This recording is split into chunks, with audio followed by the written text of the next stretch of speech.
Good morning, class. I am Sweet Dimple and now we are going to tackle about relation.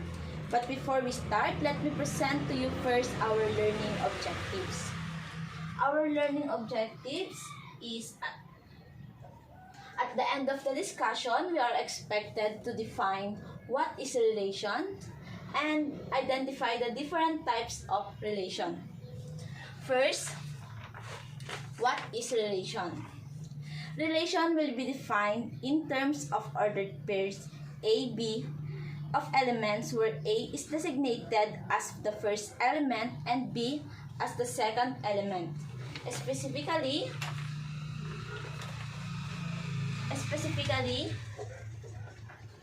A and B is equal to C and D. If and only if A is equal to C and B is equal to D. A, particularly AB is not equal to BA unless A is equal to B. That is relation. And now we are going to this. And now let's proceed to the types of relations.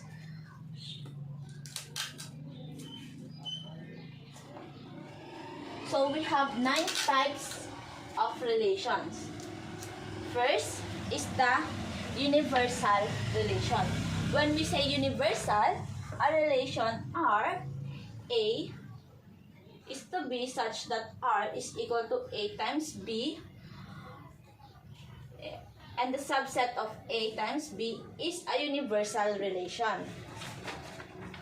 When we say also universal relation, the universal relation on A is the relation of A times A. Next is empty relation. The empty relation on any set is denoted by null set. Next is identity relation. On set A, the identity relation is given by AA, or such the element of A is an element of A. Next is inverse relation. When we say inverse relation, the inverse of any relation on set A is denoted by R raised to -1 is equal to the element of BA such that AB is an element of A. Next is composite relation. R of S is equal to the element of AC such that in the elements of B is an element of R, for which AB is an element of R and BC is an element of S.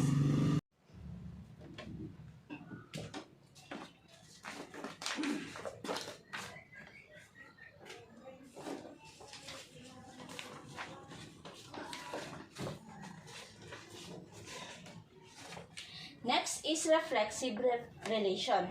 A relation R is reflexive on A if and only if the element. Next is reflexive relation.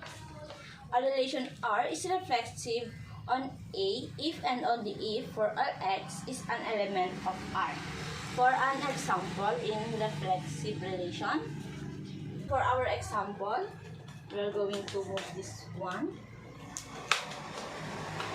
in here. So for our example in reflexive,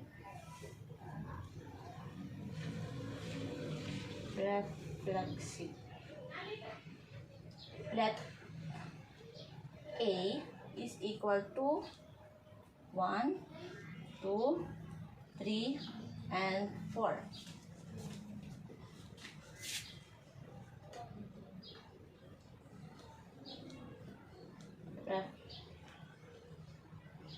Reflexive. R1 is equal to 1, 1, 1, 2, 2, 2,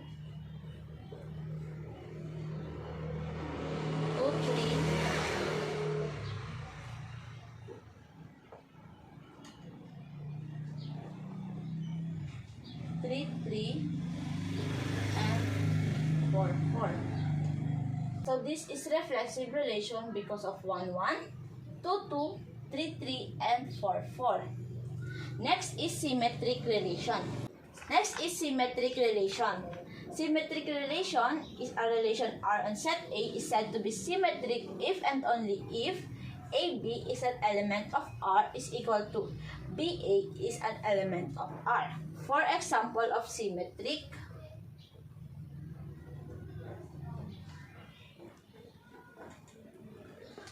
R2 is equal to 1, 1, 1, 2, 2, 2, 2, 1, and 2, 2. So this is symmetric because of, according to the definition, AB is an element of R is equal to BA, an element of R. We have 1, 2, and 2, 1. Next is anti-symmetric relation. A relation R on set A is anti-symmetric if and only if AB is an element of R and BA is an element of R, then A is equal to B. For example of anti-symmetric,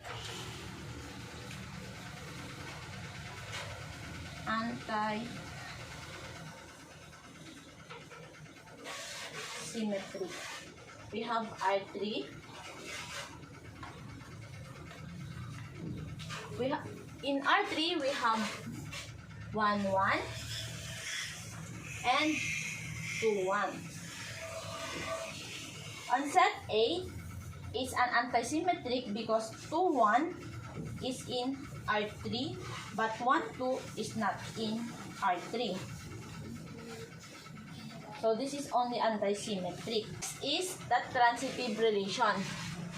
A relation R on set A is said to be transitive if and only if AB is an element of R and BC is an element of R, which is equal to AC is an element of R. For example of transitive,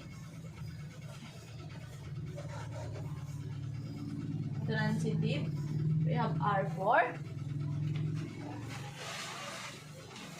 is equal to 2, 1,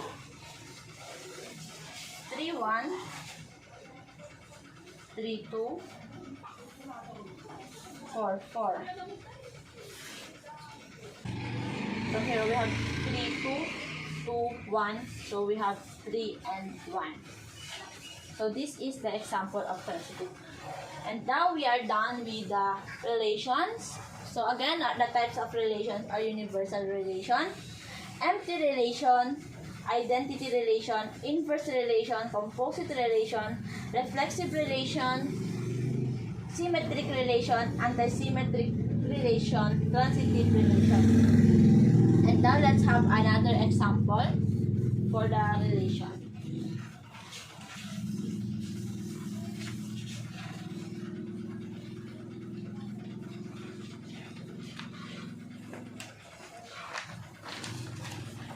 Consider the following relation on A is equal to 1, 2, 3, and 4.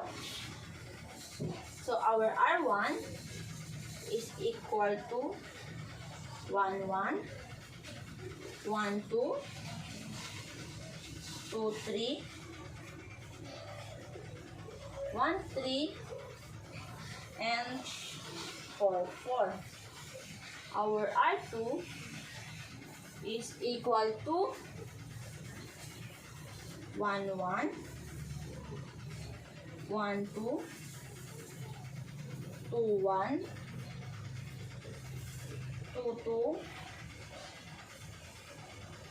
3, 3, and 4, 4.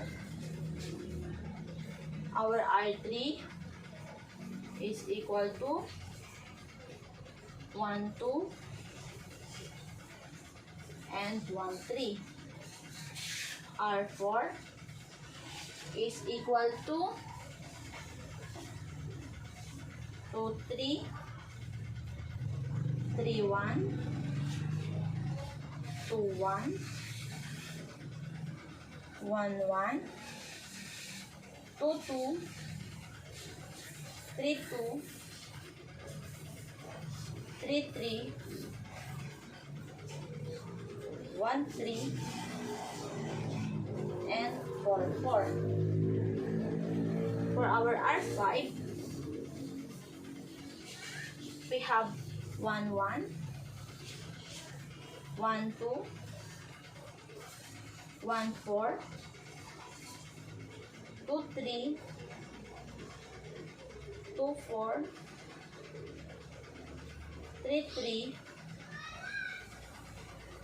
4, 1, 2, 2, and 4, 4. So what are the reflexive relation here? For the reflexive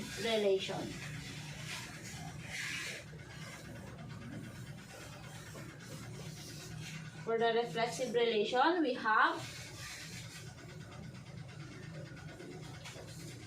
have R2 because we have 1, 1, 2, 2, 3, 3, and 4, 4. So we have R1. Next is R2, 4. Because we have 1, 1, 2, 2, 3, 3, and 4, 4. We have R4. And lastly is the R5 because we have 1, 1, 2, 2, 3, 3, and 4, 4. So our reflexive here, we have R1, R4, and R5.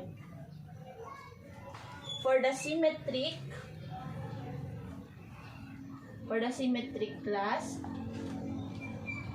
we have the R5 because we have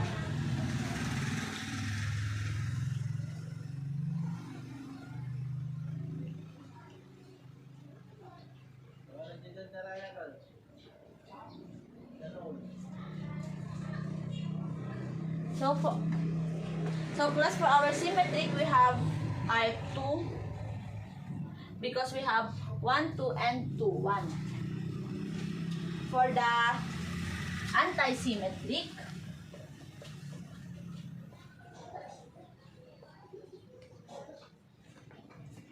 we have, according to definition, AB is an element of R and BA is an element of R.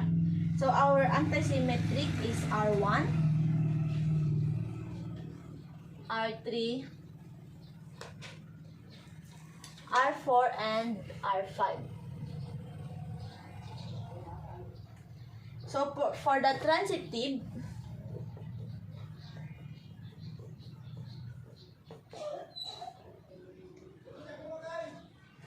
we have R1, R2, R3, and R4. So this is our example. Again, for the relation,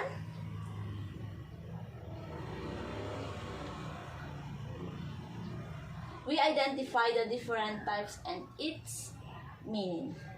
Good morning, class. For our topic for today, we have the abelian group. So for our learning objectives, at the end of the discussion, we are expected to define and identify abelian groups, perform examples of abelian groups, and understand the key properties. First, what is abelian group? Abelian group, a group of set G under star, is said to be abelian group if the binary operation is commutative.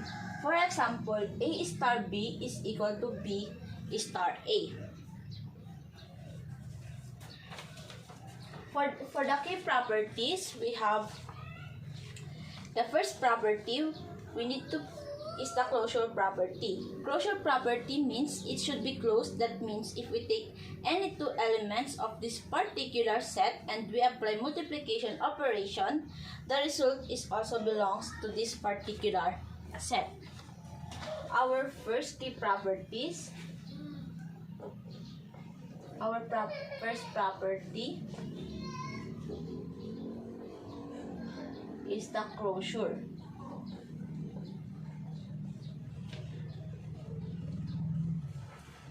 second property,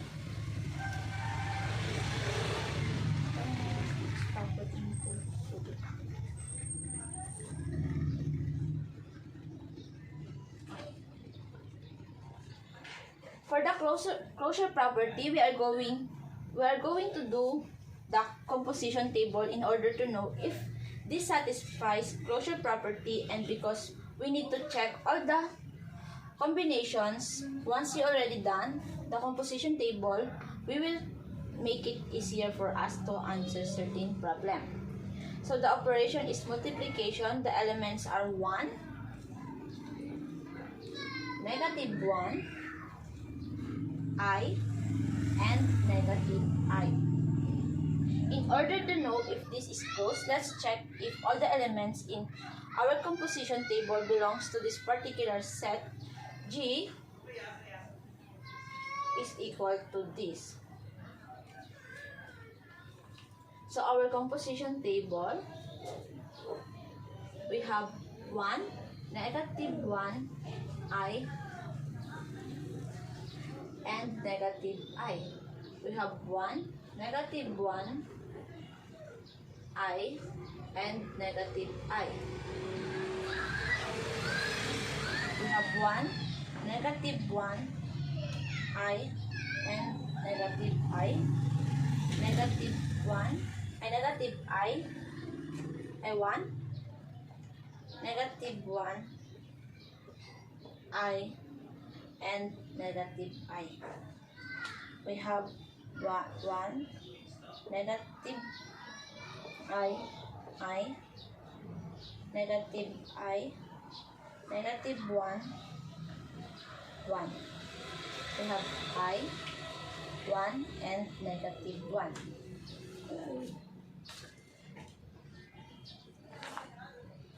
Sa harap,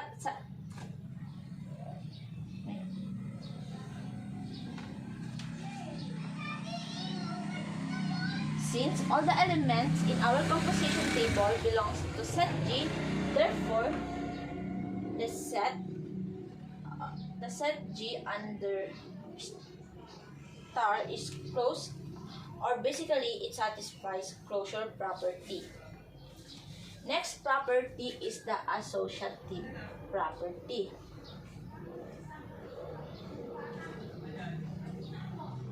When we say associative, the definition is A star B star times the A star, the quantity of B star C, is equal to the quantity of A star B star C. In proving, you can consider any three elements on this set and check whether it satisfies associative property. Let's have an example. A star B, A star, the quantity of B star C, is equal to A star B star C.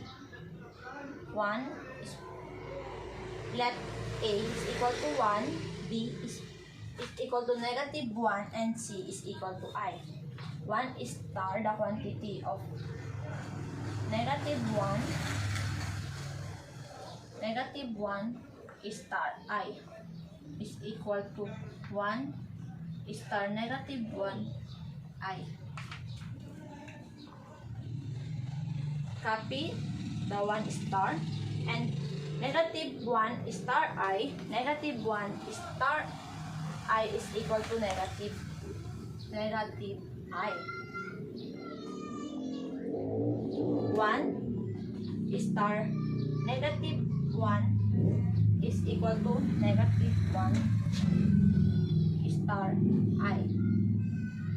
1 star to negative I, 1 star to negative I is equal to negative I. And negative 1 star to I is equal to negative I. So we satisfy the associative, it's the same.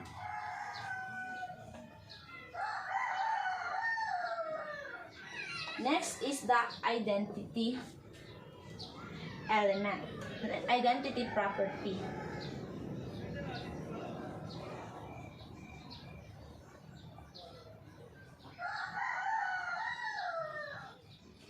Next is the identity property.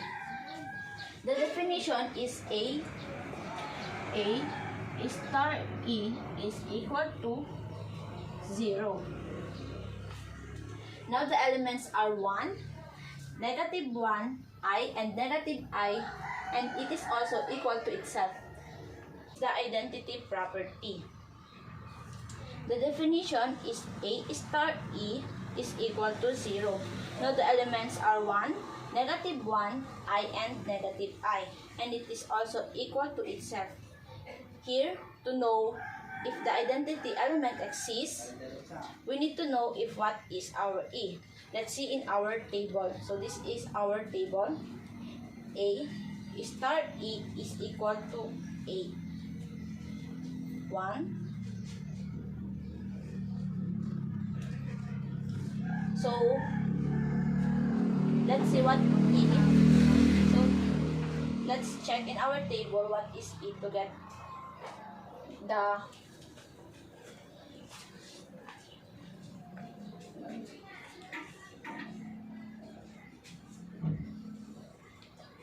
get itself.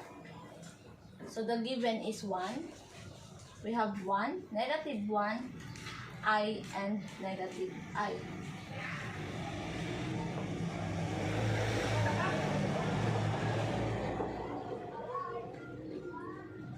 So in 1, to get 1, we have 1.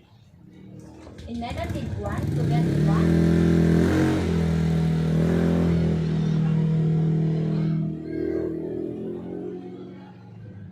so in 1, to get 1, we have 1. In negative 1, to get 1, we have negative 1.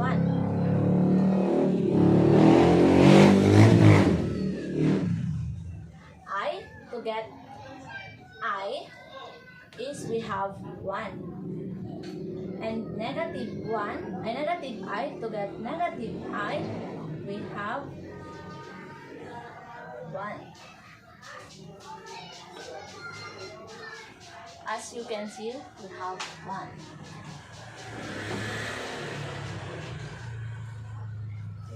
So these are the properties of under abelian group. We have closure, associative, and identity. And now let's have an example for the abelian group. So for our example, we have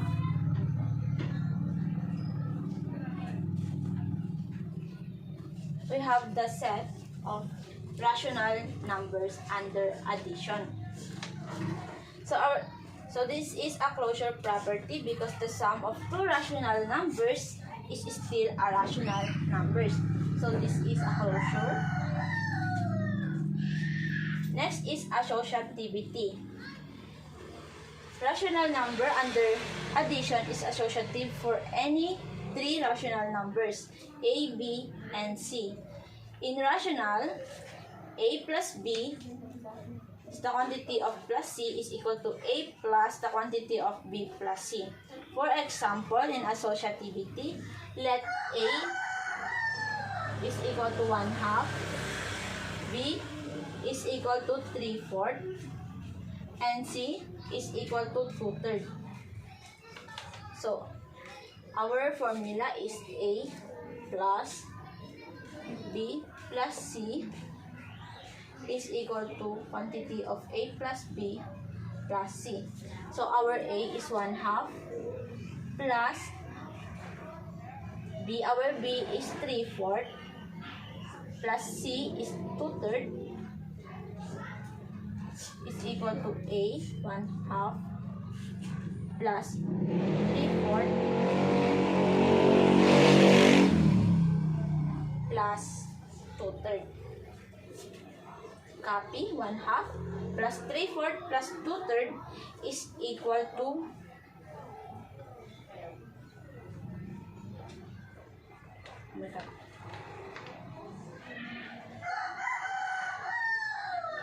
we have A plus B quantity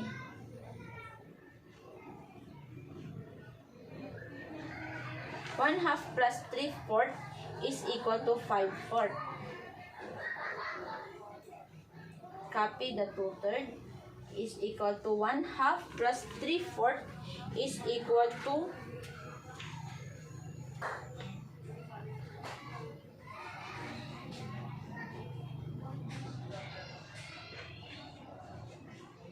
copy the 1/2 plus 3/4 plus 2/3 is equal to 17/12. And then 5/4 plus 2/3 is equal to 23/2.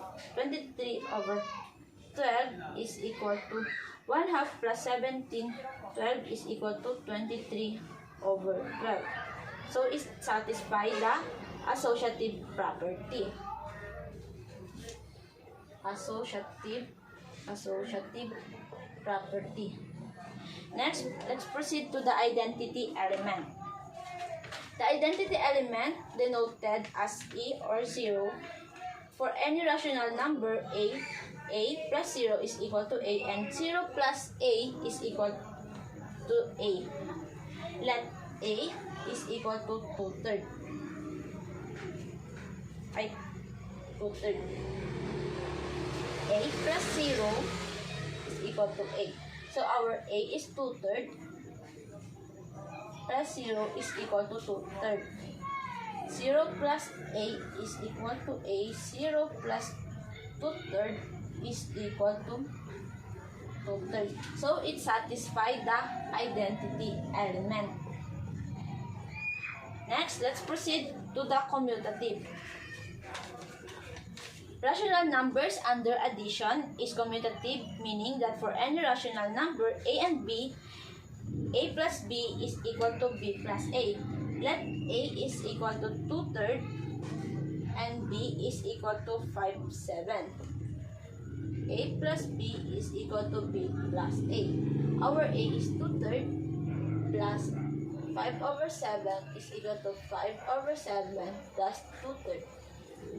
2/3 plus 5/7 is equal to 29/21. 5/7 plus 2/3 is equal to 29 plus 21 is the same. So it is also satisfied the commutative property under rational in the set of rational numbers under addition. Property. Since the set of rational numbers under addition satisfy all the properties, then we can say that rational numbers under addition is abelian.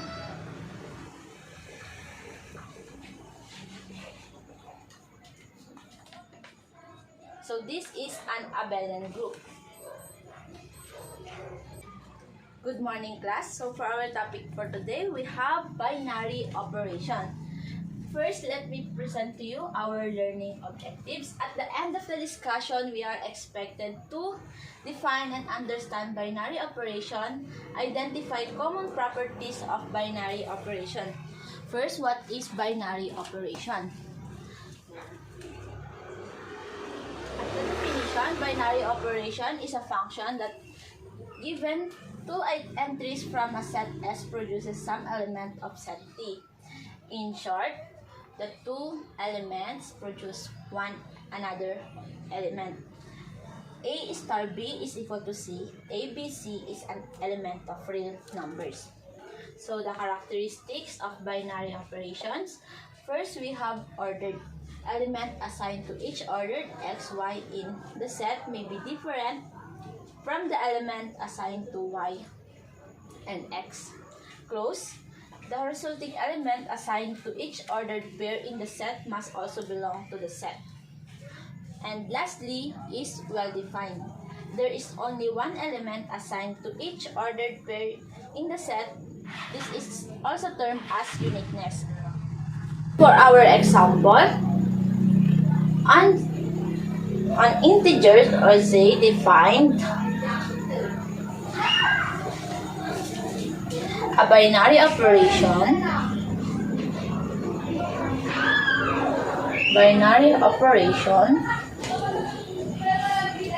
is star by A star B is equal to 2B minus A plus 3. So we have 2 star 1 star 3. So let 1 and 3 as A, B.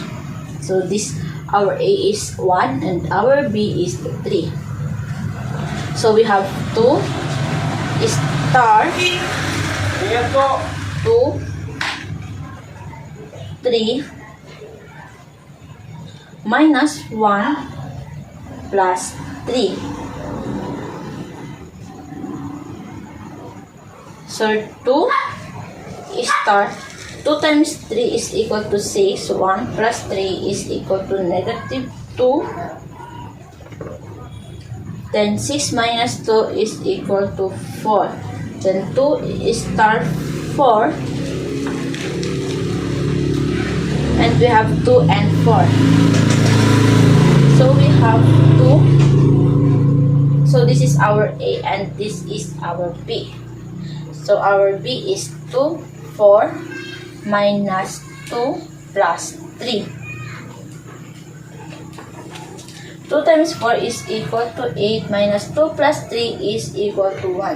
8 minus 1 is equal to 7.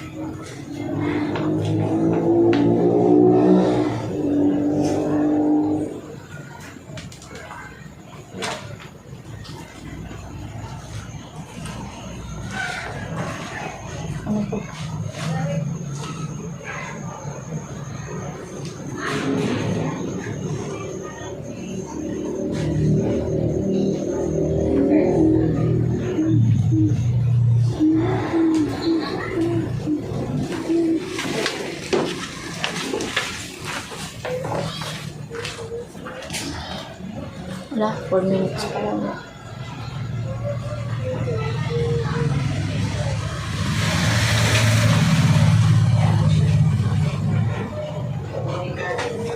Okay, another example for the binary operations.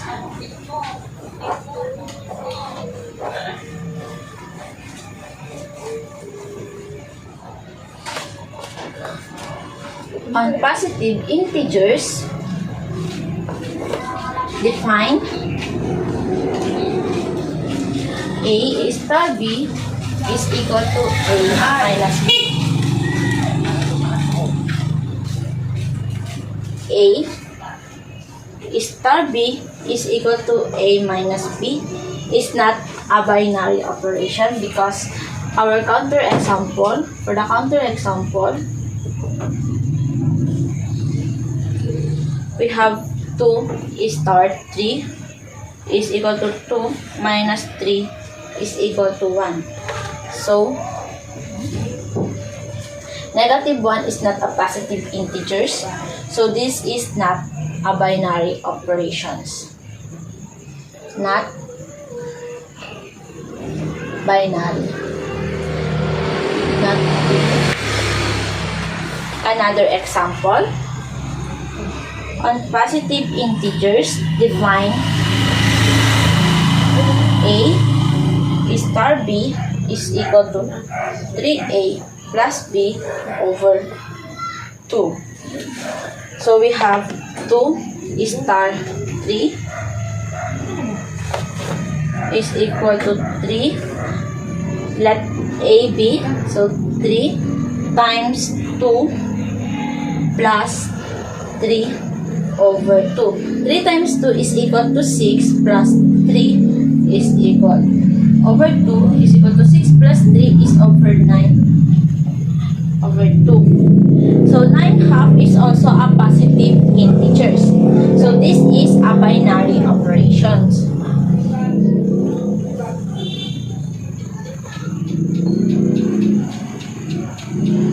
But not binary. Another example for binary operations. So we have another example on rational numbers. Define m star n is equal to 2 raised to mn. So we have 1 star 2 is equal to 2 times 1 times 2. 1 times 2 is equal to 2. 2 raised to 2 is equal to 4. So this is a binary operations. Another example, on integers, define P star Q at least 2 more than P plus Q. So we have 0 star 1 is equal to 0 plus 1. 0 plus 1 is equal to 1.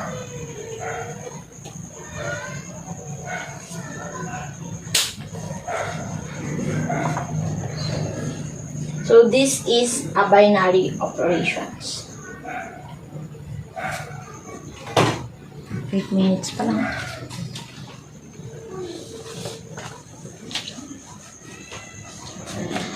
So another example, on positive integers, define A star B is equal to AB. For example, 2 star 4 is equal to 2 times 4 is equal to 8. 8 is a positive integer, so it is a binary operations. Another example, on negative integers, define x star y is equal to 2x plus y plus 1. So we have x is equal to negative 2 and y is equal to negative 3. So we have negative 2 and negative 3. 2 raised to negative 2 plus negative 3 plus 1. 2 times negative 2 is equal to negative 4 plus negative 3 plus 1 is equal to negative 4 plus negative 3 is equal to negative 7 plus 1. Negative 7 plus 1 is equal to negative 6. So this is a positive negative integer. So on negative integers, it is a binary operations.